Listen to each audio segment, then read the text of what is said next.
Hola y bienvenidos a Romper el Silencio. Soy Dana y hoy quiero comenzar hablándoles sobre una historia que ha conmovido a muchas personas.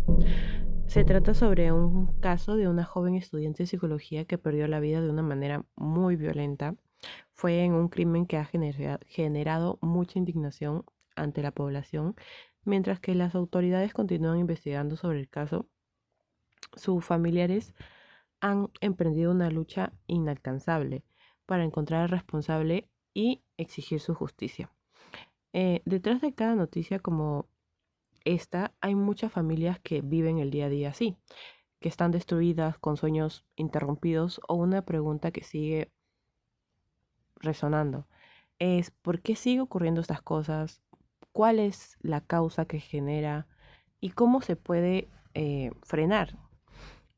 Hoy no solamente vamos a hablar sobre este caso, sino también de la violencia contra la mujer, sus causas, los mitos, qué le rodea y cuál es el papel para tener prevención sobre estos casos que puede pasar.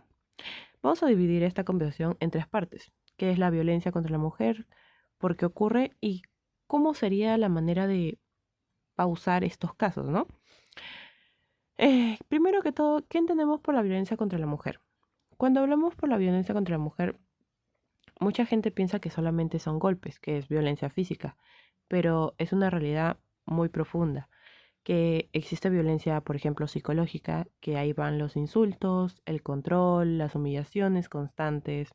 También también existe otro tipo de violencia que es la económica, que es cuando una mujer se le impide trabajar o se le controla cada centavo que ella genera en sus trabajos o depende únicamente de esa persona que vive.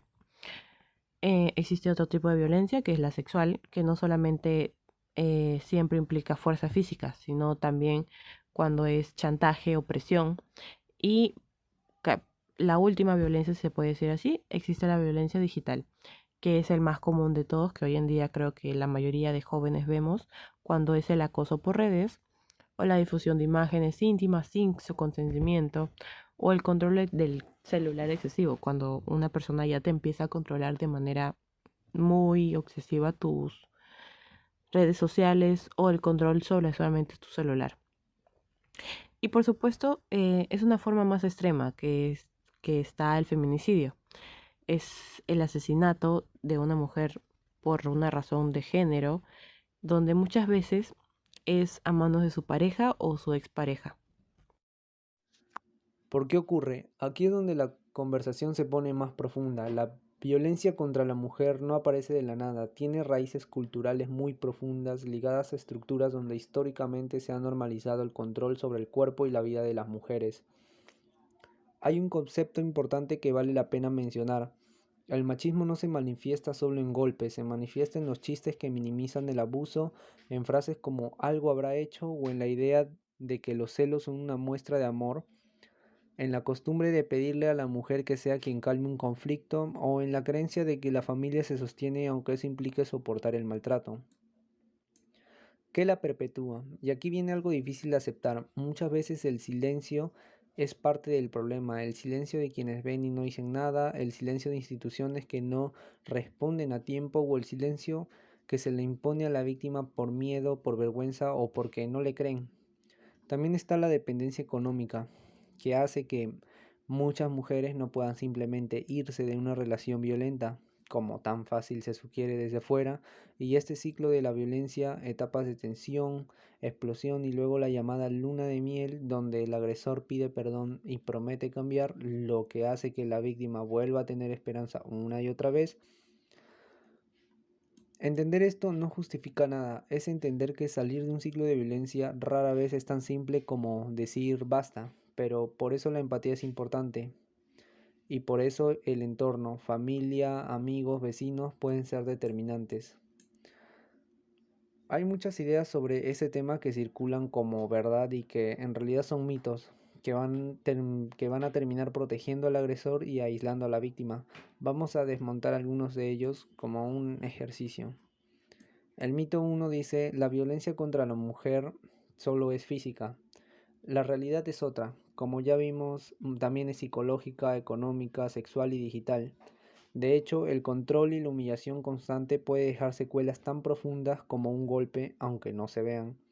El mito sugiere, si realmente quisiera ya se habría ido. La realidad también es otra. Salir de una relación violenta es un proceso, no una decisión de un solo momento. Influye el miedo, la dependencia económica, los hijos, la presión familiar y muchas veces el riesgo de que la violencia se intensifique justo cuando la víctima intenta irse. Estoy de acuerdo con todos tus mitos. Y hay muchos mitos más. Que, por ejemplo, eso solo le pasa a las mujeres de bajos recursos o poca educación. Cuando la violencia de género ocurre en todos los niveles socioeconómicos y educativos, no distingue clase social, profesión ni nivel de estudio. Hay un mito también que dice los celos son una muestra de amor. Cuando los celos excesivos son una forma de control, no de cariño. El amor no necesita vigilar, restringir ni aislar a otras personas. Y se ha escuchado también mucho el mito de si no hay golpes, no es violencia grave. Señores, la violencia psicológica y el control pueden ser tan dañinos o más que la violencia física y muchas veces son la antesala de algo más grave. Y por último, también se ha escuchado el es un problema privado de la pareja, no hay que meterse. La violencia contra la mujer es un problema social y de salud pública. Cuando alguien interviene a tiempo reportando, acompañando, escuchando, puede salvar una vida. Estos mitos no son inocentes, cada uno de ellos de alguna forma le quita responsabilidad al agresor y se le pone a la víctima. Por eso es tan importante nombrarlos y demostrarlos. Entonces, ¿qué podemos hacer con todo esto? Primero, escuchar sin juzgar.